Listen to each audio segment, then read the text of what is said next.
बिल्कुल, क्योंकि इस बार सबसे बड़ा सवाल यही उठ रहा था कि जहां पर आम आदमी पार्टी और कांग्रेस पूजा हरियाणा के बारे में बताएं। हरियाणा ओवरऑल जी जी 7 सीटों पर कांग्रेस बढ़त बनाए हुए है। लेकिन खट्टर जो है करनाल से आगे चल रहे हैं, दीपेंद्र हुड्डा रोहतक से आगे चल रहे हैं। लेकिन 7 सीटों पर कांग्रेस का गठबंधन जो गठबंधन है वो बढ़त बनाए हुए, क्यों जबकि पिछली बार 10 की 10 सीटें बीजेपी के हाथ में थी। इस बार पिछली बार 7 10 की 10 के साथ सीटें जो है वो भारतीय जनता पार्टी के खेमे में थी, लेकिन अभी रुझानों में ये बताया जा रहा है संजय जी कि 7 सीटें जो है वो बीजेपी के खेमे में जाती नजर आ रही है और 3 सीटें जो है वो कांग्रेस के पास आती नजर आ रही है। दिल्ली की भी 7 सीटों की अगर बात की जाए तो दक्षिणी दिल्ली खासतौर पर यहाँ थोड़ी सी काफी टफ टाइट जो फाइटें देखने को मिल रही है। साथ ही साथ चांदनी चौक सीट की अगर बात की जाए तो जेपी अग्रवाल जो है यहाँ पर कांग्रेस के प्रत्याशी थे।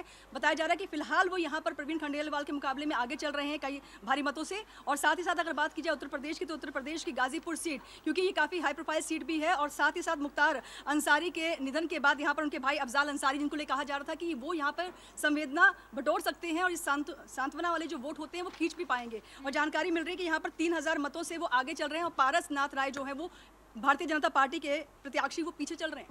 बिल्कुल पूजा, ये मुरादाबाद की सीट है वो तो थोड़ी सी दिलचस्प इसलिए है कि वहाँ बीजेपी के कैंडिडेट कुंवर सर्वेश सिंह की मतदान के बाद डेथ हो गई थी, लेकिन वहाँ सपा की कैंडिडेट रुचि वीरा बढ़त बनाए हुए हैं और लगभग 5000 वोट से वो आगे चल रही हैं। गर्ग साहब, यहाँ पर सवाल ये उठ रहा है कि जैसे ये माना जा रहा था कि भारतीय जनता पार्टी को अगर हिंदी पट्टी राज्यों में थोड़ा सा डेंट लगता भी है, क्योंकि तमाम जगह पूरी सीटें जीती हुई थी, तो ये माना जा रहा था कि कहीं ना कोई कमी जरूर रहेगी, एंटी इनकम्बेंसी का फैक्टर जरूर दिखाई देगा, तो वो कमी कहीं ना कहीं दक्षिण भारत पूरी करेगा। तमिलनाडु से वोट मिलेंगे, केरल से वोट मिलेंगे, कर्नाटका में अच्छा करेगी भारतीय जनता पार्टी, लेकिन वहां पर भी मायूसी हाथ लगी और यहाँ पर भी कहीं ना कहीं दिक्कतें बीजेपी के लिए। कर्नाटका में तो गेन करने की पोजीशन नहीं थी उनकी, क्योंकि कर्नाटका में तो पहले से 28 में से 25 सीटों पे ऑलरेडी जीते हुए थे। जो गेन करने की जरूरत लग रहा था कि केरला में अपना खाता खोलेंगे, 2 से 3 सीटें जीतेंगे, तमिलनाडु में 4-5 सीट जीत सकते हैं, तेलंगाना बेटर कर सकते हैं, आंध्रा बेटर कर सकते हैं, उड़ीसा बेटर कर सकते हैं, तो वहां पे जिस तरह से भारतीय जनता पार्टी को मुझे लगता है उम्मीद थी, मुझे लगता है वो उम्मीद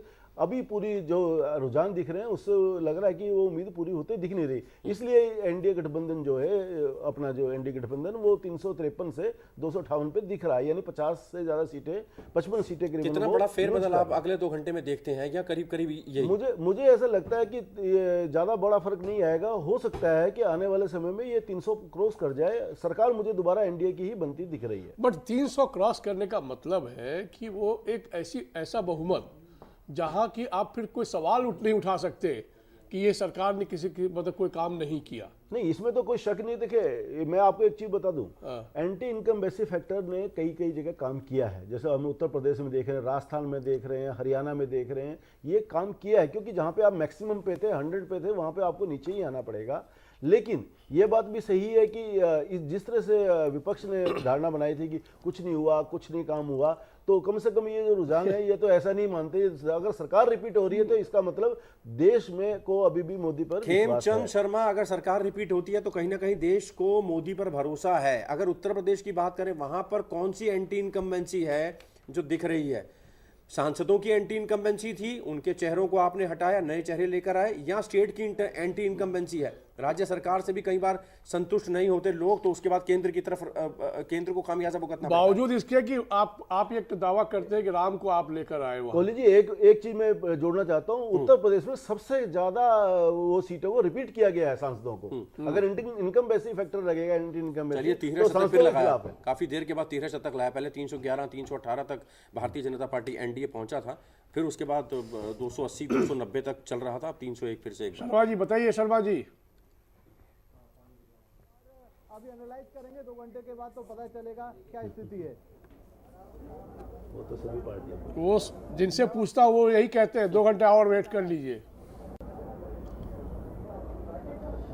उत्तर प्रदेश में खेमचंद जी, ठीक है, आप हर पॉलिटिकल पार्टीज के नेता जो हैं वो इस समय यही कह रहे हैं कि अभी इंतजार करिए। इंतजार तो सभी कर रहे हैं, लेकिन रुझानों पर अगर बात करें तो रुझानों में भारतीय जनता पार्टी को डेंट लगा है उत्तर प्रदेश में। उसके बारे में स्पेसिफिकली उत्तर प्रदेश के बारे में बात करते हैं